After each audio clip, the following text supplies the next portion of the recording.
அகஸ்தீஸ்வராய நமக. ஓம் அகஸ்தீஸ்வராய நமக. ஓம் அகஸ்தீஸ்வராய நமக. அனைவருக்கும் இனிமையான மாலை வணக்கங்கள்.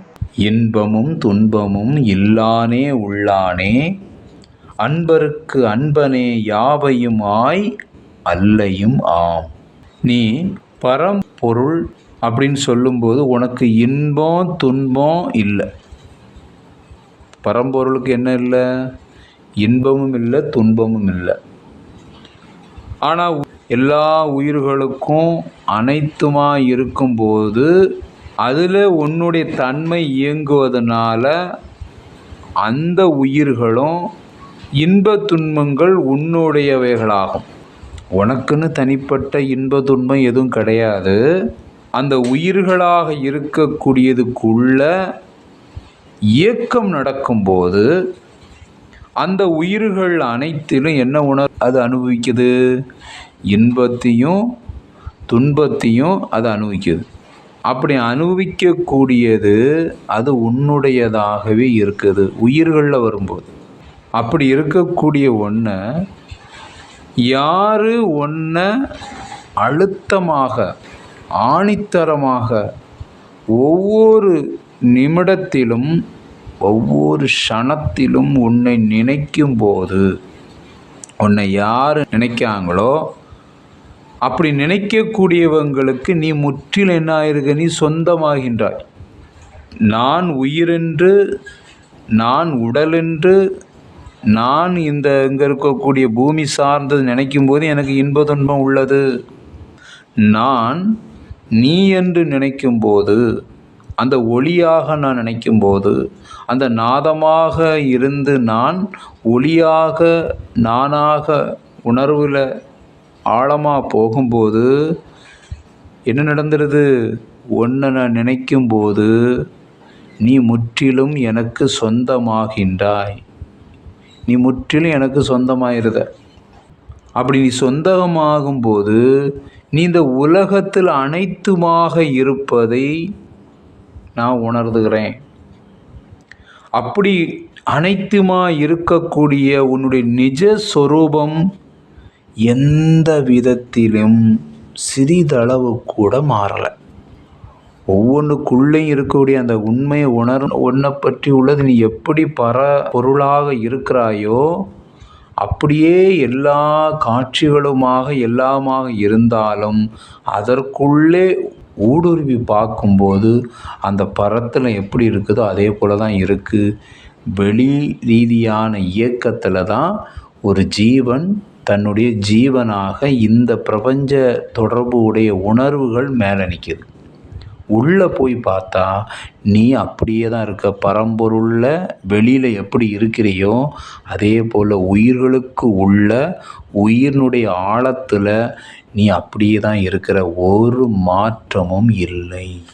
சோதியனே துன் இருளே தோன்றா பெருமையனே ஆதியனே அந்தம் நடு ஆகி அல்லானே.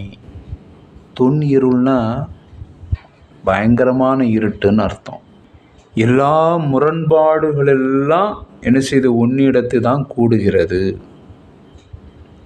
நீ ஆத்ம ஜோதியாக இருக்கிறாய். தோன்றா பெருமையாகிய அனைத்தும் உனக்கே சொந்தம். தோன்றக்கூடியது தோன்றாமல் இருக்கக்கூடியது எல்லா விதமான பெருமைகளும் உனக்கே சொந்தம். நீ சகுன பிரம்மம் எனும் நிலையில் இருக்கிறாய்.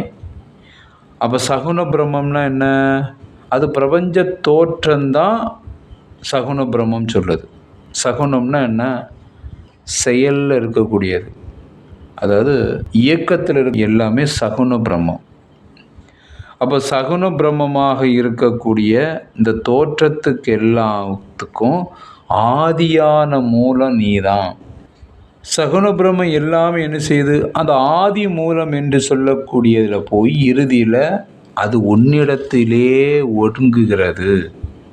அப்போ சகுன பிரம்மங்கிறது இயக்கத்தில் இருக்குது.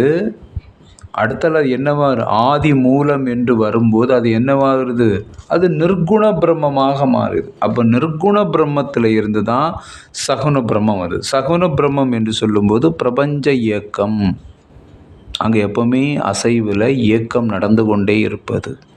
அப்போ சகுன பிரம்மத்தில் இருக்கும்போது தான் இன்பம் துன்பம் காலம் தேசம் எல்லா விதமான மாற்றங்களும் அங்கே நடைபெறும்.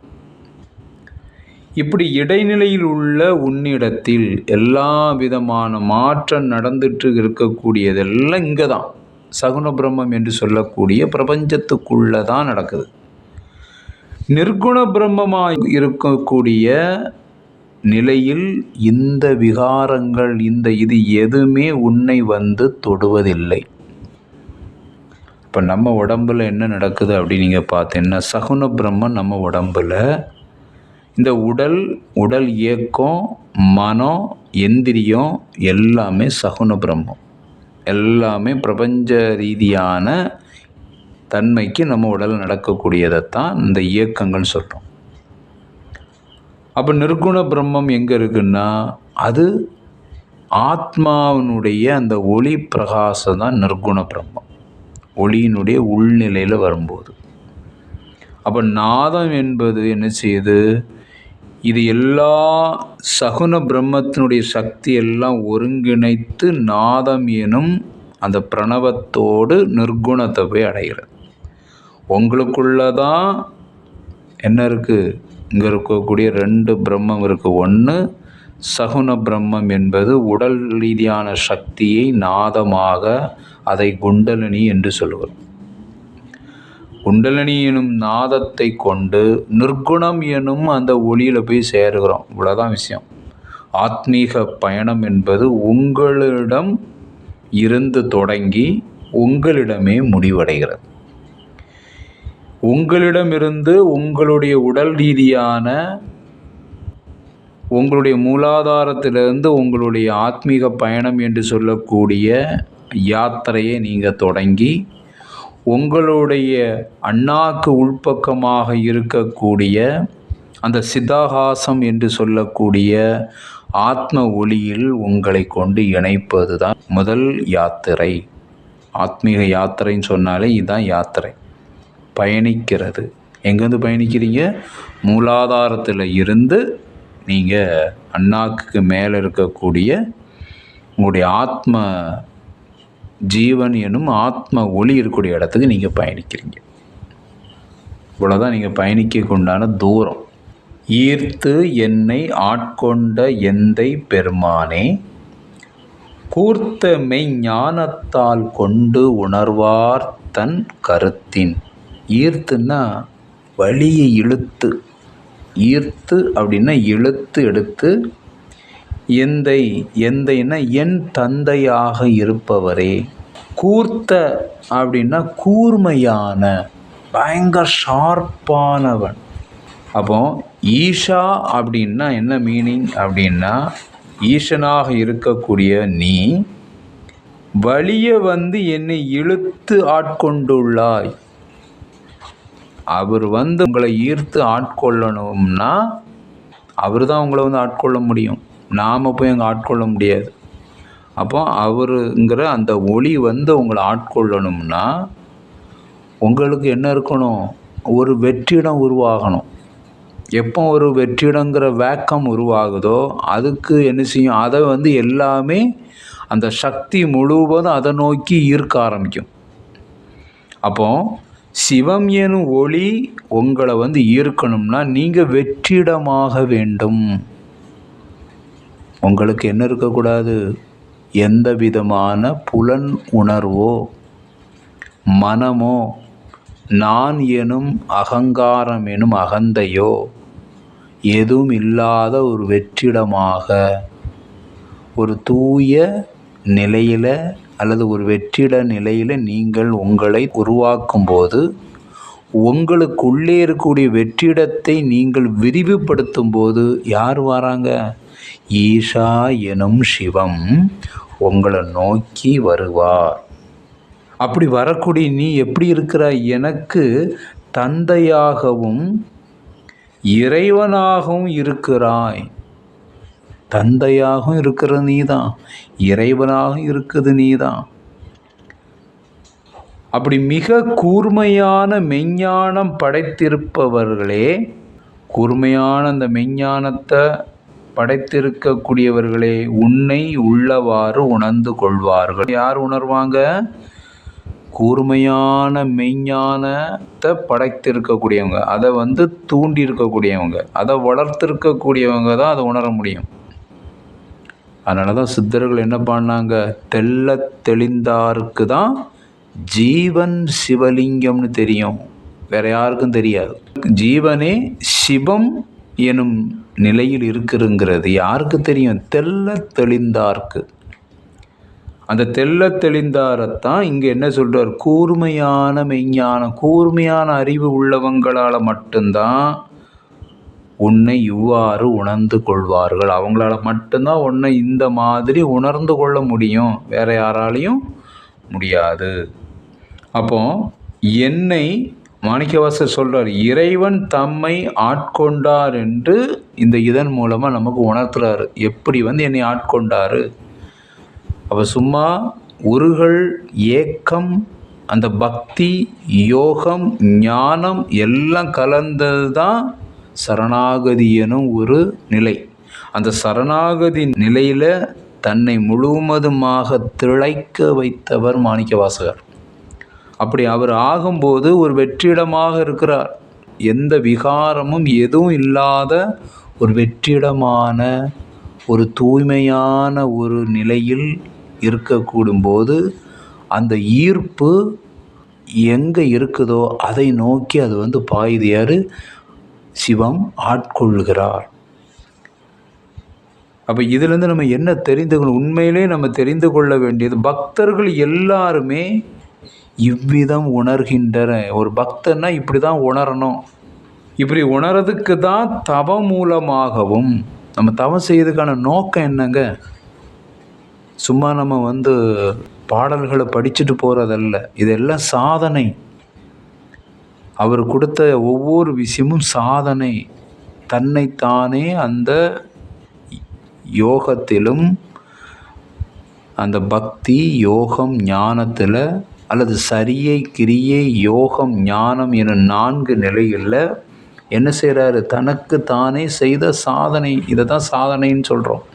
வெறும் நம்ம செய்யக்கூடிய ஏதோ நம்ம யோகா சொல்லிக்கிட்டு கை கால் ரீதியாகவோ இல்லை மூச்சு ரீதியாக அது மட்டும் இல்லை, அது உடலுக்கு தகுதிப்படுத்துறதுக்கான பயிற்சி தான். ஆனால் அதுக்கு அடுத்த நிலை வரணும். என்ன?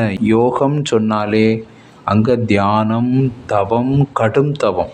அப்போ தவத்தின் மூலமாகவும் நாம் பிரம்மச்சரியம் மூலமாகவும், பிரம்மச்சரியம்னா என்ன தெரியுங்களா? பிரம்மச்சரியம் சொல்லி பலவிதமான விளக்கம் கொடுப்பாங்க.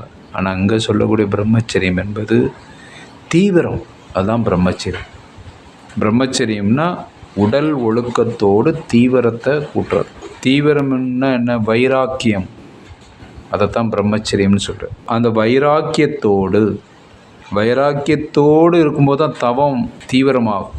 அப்படி இந்த ரெண்டையும் கொண்டு மனிதனுடைய அறிவு என்ன செய்யணும்? கூர்மையாகவும் நுண்ணறிவாகவும் தெளிவடையும்.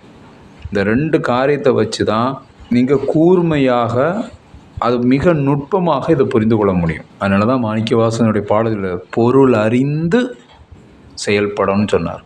பொருளை அறியணும், பொருள் அறிந்து உணர்ந்து கொள்ளணும். வாசகங்களை படிப்பதல்ல, பொருள் அறிந்து அங்கே என்ன பண்ணாங்க, நமக்கு என்ன பண்ண சொல்கிறாங்க அப்படிங்கிறத பொருள் அறிதல் ரொம்ப முக்கியமாங்க. அப்படி பண்ணக்கூடிய தவமும் அந்த தீவிரங்கிற வைராக்கியம் சாதனையினால தான் ஒருத்தர் என்ன ஆகுது? கூர்மையான நுண்ணறிவு நமக்கு கிடைக்கிது.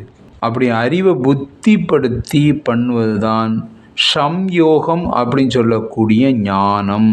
அப்படி அறிவை புத்தியாக்கணும், அந்த அறிவை கூர்மைப்படுத்தணும். அப்படி அறிவை கூர்மை அடைந்தவருக்கே நாம் பரபிரம்மத்தை கிரகிக்கும் அறிவு வளரும். அவங்களுக்கு தான் வரும். தனக்குள்ளே இருக்கக்கூடிய அந்த பரபிரம்மத்தை கிரகிக்க தெரியணும்னா அந்த அறிவு கூர்மை வேணும். மிக சூட்சமான நிலையில் தனக்குள்ள போக தெரியணும்.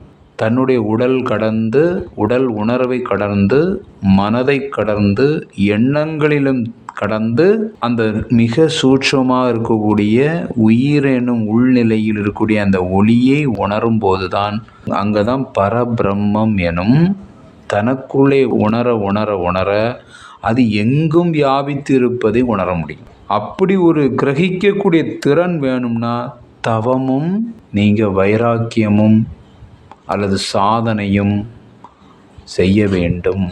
நோக்கு அறிய நோக்கி நுணுக்கரிய நுண் உணர்வே. இதை சாதாரணமாக தெரிந்து கொள்ள முடியாது. இந்த கண்ணை கொண்டு காண முடியாது.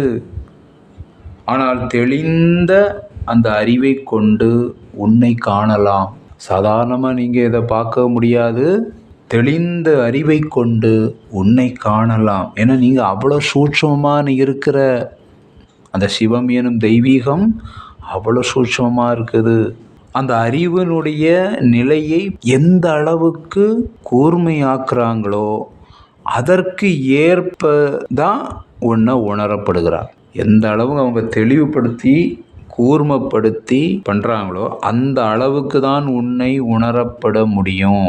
அப்போ மனதில் இருக்கக்கூடிய மன வழியாக போகக்கூடிய உங்கள் யோகா சாதனை மார்க்கத்திலிருந்து நீங்கள் நுண்ணிய தன்னை நோக்கி போக தெரியக்கூடியதை செய்யணும். அப்படி செய்யும்போது தான் அதற்குள்ளே இருக்கக்கூடிய உங்களுக்குள்ளே இருக்கக்கூடிய ஈசனுடைய அந்த சாநித்தியம் என்பது ஒளியை நீங்கள் உணர முடியும். அப்போ அதுக்கு தான் சித்தர்கள் என்ன பண்ணாங்க, தன்னை அறிவதற்கு தனக்கு ஒரு கேடு இல்லை. தன்னை அறியறதுக்கு ஒரு கேடு இல்லை. அதுக்கு ஒரு கஷ்டம் படாண்டாம். அதுக்கான முறையான வழியை சொல்லியிருக்காங்க. அகஸ்தியரிலிருந்து அகஸ்தியர் பரம்பரை வழியில் எவ்வளவோ சாதனைகள் சொல்லி கொடுத்துட்ருக்கு. தனக்குள்ளே போவதற்கு தான் ஒளியாகவும் இருக்கிறேங்கிறதை ஊர்ஜிதப்படுத்தி உள்ளுக்குள்ளே நானே சிவமே எல்லாமாக இருக்குங்கிறத யார் உங்களுக்கு ஊர்ஜிதப்படுத்த முடியும் அப்படின்னா உங்களுக்கு நீங்கள் தான் ஊர்ஜிதப்படுத்த முடியும். யாரோ சொல்வது எல்லாமே ஒரு வழிகாட்டுதல் தான். அவர்களெல்லாம் தன்னை உணர்ந்தார்கள், தனக்குள்ளே உணர்ந்தார்கள். அவங்க எல்லாம் உணர்ந்ததனுடைய வழியை நமக்கு சொல்கிறாங்க. அந்த வழியில் உங்களுக்குள்ளே போவதுக்கு நீங்கள் முயற்சி பண்ணாத வரையிலும் அவர்கள் கூறிய அனைத்து அனுபவங்களும் அவருடையது. அவர்களுடைய அனுபவம் அவர்களுக்குடையது. உங்களுக்கு ஒரு அனுபவம் ஏற்படும் போது தான் அது உங்களுடையதாகிறது. நீங்கள் உங்களுக்குள்ளே அந்த அனுபவிக்கணும். நீங்கள் டேஸ்ட் பண்ணணும். சிவம் எனும் அந்த பேர் ஆனந்தத்தை உங்களுக்குள்ளே நீங்கள் சுவைக்காமல் எவ்வளவோ நாங்களும் அல்லது உணர்ந்த அனைவரும் எவ்வளவு சொன்னாலும் நமக்கு என்ன செய்யாது, அதை புரிந்து கொள்ள முடியாது. புரிந்து கொண்டாலும் உணர்ந்து கொள்ள முடியாது. அப்போ உணர்ந்து புரிந்து உணர்ந்தவர்களுடைய அனுபவத்தினுடைய வழிகாட்டுதல் படி தனக்குள்ளே உணர செய்வதுதான் ஒரு ஆத்ம சாதகன். ஒவ்வொருத்தரையும் ஆத்ம சாதகனாக மாற்றுவதே அவங்களுடைய நோக்கம். நான் மட்டும் சாப்பிட்டேன், நல்லா இருக்குது, ரொம்ப டேஸ்ட்டாக இருக்குன்னு சொல்லிட்டு போயிட்டால் உங்களுக்கு ஒன்றும் அனுபவம் இல்லை. நீங்களும் அதை டேஸ்ட் பண்ணதுக்கு தான் அவங்க என்ன செய்கிறாங்க, மனதை கடந்து ஈசனுடைய சாநித்தியம் என்பது ஒவ்வொருத்தருக்குள்ளேயும் அவங்கள் உணர்ந்ததை வெளிப்படுத்தினாங்க. நீங்களும் உங்களுக்குள்ளே போய் உணருங்க, வெளிப்படுத்துங்க. அகஸ்தீஸ்வராய நமக. ஓம் அகஸ்தீஸ்வராய நமக. ஓம் அகஸ்தீஸ்வராய நமக. அனைவருக்கும் இனிமையான மாலை வணக்கங்கள்.